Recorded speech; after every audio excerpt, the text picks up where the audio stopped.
Hello welcome back. तो इस video में हम देखेंगे एमसीक्यू सेकंड चैप्टर के जो है इंट्रोडक्शन टू जावा। ठीक है, तो इस चैप्टर के मैं एमसीक्यू लेकर के आ रखा हूँ। ये जो क्वेश्चन है एग्जाम पॉइंट ऑफ व्यू से बहुत इंपॉर्टेंट है, तो इनको बड़े ध्यान से देखना। ठीक है, हर एक को बड़ी डिटेल में समझेंगे और मैंने जितने भी चैप्टर है मैं हर एक की बारी बारी एमसीक्यू ला रहा हूँ। कोशिश मेरी यही है कि मैं तुम्हारे एग्जाम से पहले सब चैप्टर के एमसीक्यू लेके आ जाऊँ ताकि तुम अच्छे से प्रैक्टिस कर पाओ।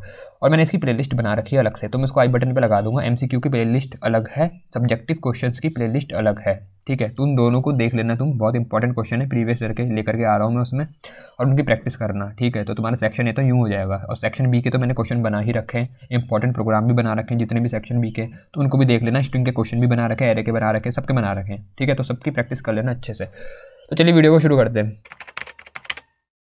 सबसे पहला क्वेश्चन है जो आपका वो है, which language does the CPU understand. तो CPU को कौन सी भाषा समझ में आती है। देखो भाई, तुम्हारी बात करें अगर कि आपको कौन सी आती है, मुझे कौन सी आती है, तो जो हमें आती है समझ में, जैसे हमें हिंदी भी आती है समझ में, हमें क्या आती है, हमें इंग्लिश भी आती है, हमें बहुत भाषाएं आती है। आपको तमिल आती होगी, आपको मलयालम, बहुत सारी भाषाएं। ठीक है, तो लेकिन जो ये भाषा की कैटेगरी होती है ना, इसको हम जो ये देखते हैं भाषा, ये हम CPU के लेवल से देखते हैं। तो जो ये लैंग्वेज है हम इनको बोलते हैं हाई लेवल लैंग्वेज, या जैसे जावा हो गई। ठीक है, जावा जिस पर हम कोडिंग करते हैं, तो ये सब हाई लेवल लैंग्वेज है। ये CPU के व्यू से हम देखते हैं। ठीक है, उसके पर्सपेक्टिव से देखते हैं, तो उसके लिए बहुत हाई लेवल लैंग्वेज है। ये ऐसा कह लो, CPU की और हमारी आपस में नहीं बनती। जो उसके समझ में आता है वो हमारे समझ में नहीं आता, जो हमारे समझ में आता है वो उसके समझ में नहीं आता। तो CPU के लिए ये लैंग्वेज हाई लेवल है, और जो CPU की लैंग्वेज है वो हमारे लिए हाई लेवल है। ठीक है, तो ये लैंग्वेज उसके लिए हाई लेवल लैंग्वेज है, तो उसको ये समझ में नहीं आती। तो इसलिए CPU को समझाने के लिए CPU ने बहुत क्या ही बोलें उसके लिए, उसको सिर्फ 0 और 1 समझ में आता है। ठीक है, मतलब उसके लिए बेचारे जो छोटे बच्चे नहीं होते कि हर चीज़ को छोटा करके समझाओ, कोई भी डिफ़िकल्ट चीज़ है जो बच्चों को बड़ा आसानी से उसे समझाना पड़ता है, उसी तरीके से CPU को भाई जो भी तुम कोड लिखते हो ना जावा का, उसे फाइनली कहीं ना कहीं 0 1 की फॉर्म में कन्वर्ट करके ही उसके समझ में आता है। तो उसको हम उसकी लैंग्वेज में कन्वर्ट करते हैं। तो कौन सी लैंग्वेज है जो उसके समझ में आती है, वो है मशीन लैंग्वेज। ठीक है, मशीन लैंग्वेज बोलते हैं जो CPU की खोपड़ी में घुसती है, और जो तुम्हें समझ में आती है उसे हम हाई लेवल लैंग्वेज बोलते हैं, मतलब जिसमें तुम कोडिंग करते हो। ठीक है जी, यहाँ बोला है stand alone Java application dash for execution. जो स्टैंड अलोन जावा एप्लीकेशन होते हैं, स्टैंड अलोन मतलब जिनको किसी और चीज़ की ज़रूरत नहीं। जैसे तुमने प्रोग्राम बनाया ना एक जावा का, तो उसे क्या इंटरनेट की ज़रूरत पड़ती है, क्या किसी और एप्लीकेशन की ज़रूरत पड़ती है? नहीं, वो मतलब अपने आप में ही इंडिपेंडेंट टाइप का है कि वो चल जाएगा आराम से अपने आप। तो स्टैंड अलोन जो अपने आप खड़ा हो जाए, नाम में दिख रहा है स्टैंड अलोन, खड़े हो जाओ अकेले।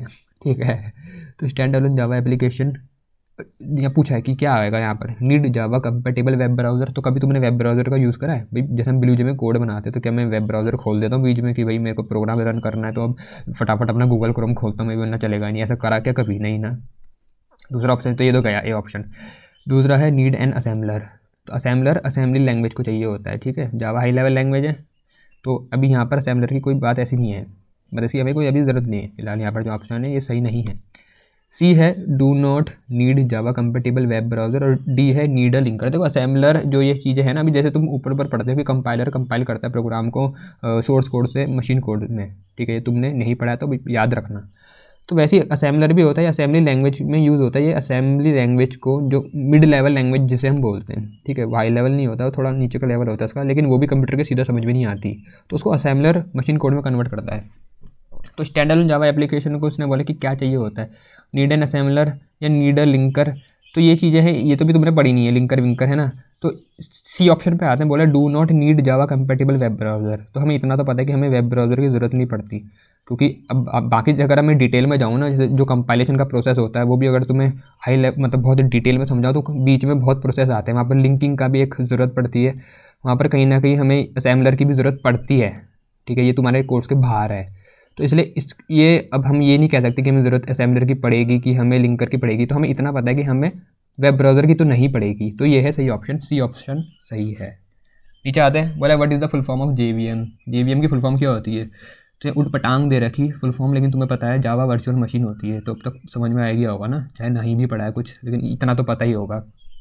Full form of JRE Java run time, बोलो भाई इन्वायरमेंट। ठीक है, तो बी ऑप्शन सही है इसका बी ऑप्शन सही है, उसका जावा वर्चुअल मशीन ये डी वाला सही है। ठीक है, जावा यूजेस फॉर एग्जीक्यूशन। एग्जीक्यूट करने के लिए जावा किसका यूज़ करती है?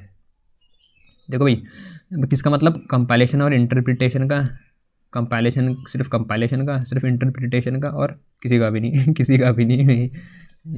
तो हमने जावा में पढ़ा था कि जावा दोनों का यूज़ करती है, कंपाइलर का भी और इंटरप्रेटर का भी, मतलब कंपाइलेशन का भी यूज़ होता है उसमें और इंटरप्रिटेशन का भी यूज़ होता है। तो जावा एग्जीक्यूशन करने के लिए कंपाइलेशन का भी और इंटरप्रिटेशन का भी यूज़ करती है। लेकिन देखो अगर मैं तुम्हें थोड़ी डिटेल में बताऊँ ना इसमें, तो होता यूँ है, जैसे हम कंपाइल करते हैं ना, देखो जो कोड होता है हम लिखते हैं उसको हम बोलते हैं सोर्स कोड। सोर्स कोड होता है, ये तुम्हें थोड़ा बहुत पता होना चाहिए, जिसका एक्सटेंशन डॉट जावा करके होता है। जैसे हेलो क्लास बनाई मैंने तो हेलो डॉट जावा करके होगा।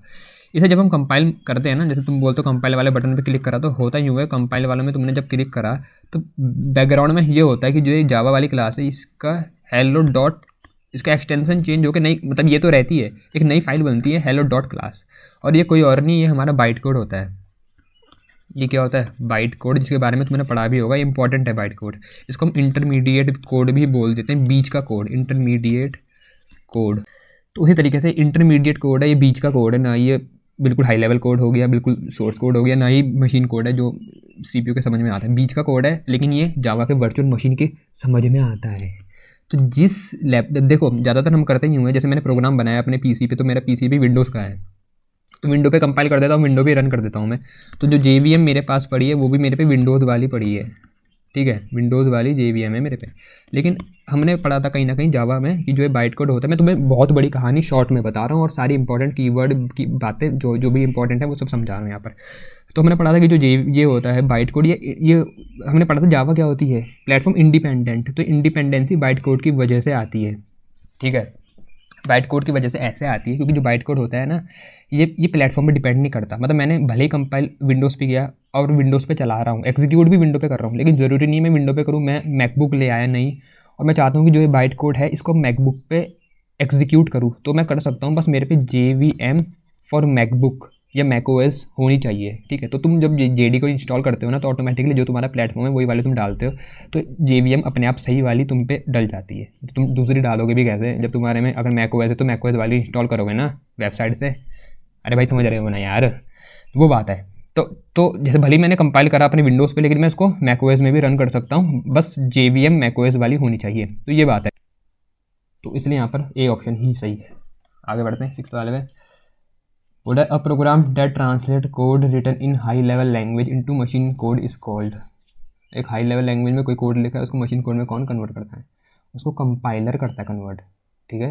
असेंबलर तो मिडिल लेवल लैंग्वेज होती है, असेंबली लैंग्वेज, उसको मशीन कोड में लो लेवल में करेगा। लिंकर तो तुमने पढ़ा ही नहीं है, नॉन ऑफ दिस तो अभी नहीं कहेंगे। सी ऑप्शन है कंपाइलर। कंपाइलर क्या करता है? मशीन कोड को किस में कन्वर्ट करता है? देखो दो चीज़ें करती है कन्वर्ट। हम जावा की बात ना करें, जनरल वे में बात करें, तो एक तो कंपाइलर भी होता है, कंपाइलर ये मशीन कोड को किस में कन्वर्ट करेगा? ये सोर्स कोड को मशीन, यहाँ से सोर्स कोड घुसा, यहाँ से मशीन कोड निकला, एक तरफ से सोर्स कोड डालो, एक तरफ से मशीन कोड को निकाल लो, ठीक है। अब यहाँ से यही काम इंटरप्रेटर भी करता है, इंटरप्रेटर। तो दोनों में अंतर क्या है? इंटरप्रेटर भी देखो, कई लैंग्वेज है ना, जैसे पाइथन है, वो इंटरप्रेटर का यूज़ करती है, वो भी सोर्स कोड लेती है और पीछे से क्या देती है? Machine code. मतलब मशीन कोड कन्वर्ट होता है सोर्स कोड से विद हेल्प ऑफ इंटरप्रेटर। तो दोनों में कभी पूछ रहे थे डिफरेंस क्या कंपाइलर और इंटरप्रेटर में, तो कंपाइलर में डिफरेंस और इंटरप्रेटर, इन दोनों के बीच में डिफरेंस ये है कि कंपाइलर पूरे प्रोग्राम को एक ही बारी में कंपाइल करता है, जबकि इंटरप्रेटर लाइन बाय लाइन चलाता है, एग्जीक्यूट करता है। एक लाइन को देखेगा, उसको मशीन कोड में कन्वर्ट करेगा, फिर अगले लाइन को चलाएगा। तो इसलिए इंटरप्रेटर वाली लैंग्वेज स्लो भी हो जाती है, जैसे पाइथन स्लो है जावा के मुकाबले, ठीक है। अरे बात समझ में। और ऐसे ही यहाँ पर एक और चीज़ है कि जो ये कंपाइलर है, तो कंपाइलर में ये होता है जैसे जब तक पूरे कंपाइलर में जब पूरे प्रोग्राम में तुमने एक भी एरर अगर छोड़ा है या तुमने सारे एरर नहीं हटाए हैं, तब तक प्रोग्राम तुम्हारा कंपाइल नहीं होगा। जबकि इंटरप्रेटर में ऐसा होता है कि मान लो शुरू की 4 लाइन तुम्हारी सही है, फिर 5वीं लाइन में कोई एरर है तो शुरू की 4 लाइन चल जाएंगी, 5वीं में अटक जाएगा वो, क्योंकि लाइन में लाइन चला रहा ना, तो उसे नहीं पता कि 5वीं लाइन में एरर है। लेकिन कंपाइलेशन के टाइम पर पूरा चेक करता है एक बारी में, पूरा सही होना चाहिए, तो तभी एक भी एरर होता है तो हमारा प्रोग्राम कंपाइल नहीं होता। तो ये बात भी तुम्हें पता होनी चाहिए। मैं बीच बीच में तुम्हें इंपॉर्टेंट बातें बताता रहूँगा जो मैं बता ही रहा हूँ। तो इसका आंसर है कंपाइलर, ठीक है।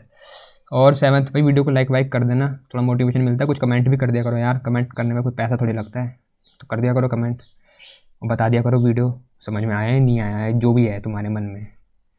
आते 7th क्वेश्चन पे। A program that translates an assembly language program into machine code. एक प्रोग्राम जो असेंबली लैंग्वेज को मशीन कोड में कन्वर्ट करेगा। अभी बताया था assembly language mid level language होगी, हाई लेवल के बाद मिड लेवल लैंग्वेज आती है जिनको हम असेंबली लैंग्वेज बोलते हैं। तो अब असेंबली लैंग्वेज को कौन कन्वर्ट करेगा मशीन कोड में, वो होता है असेंबलर। तो इसका आंसर है सही असेंबलर, ठीक है।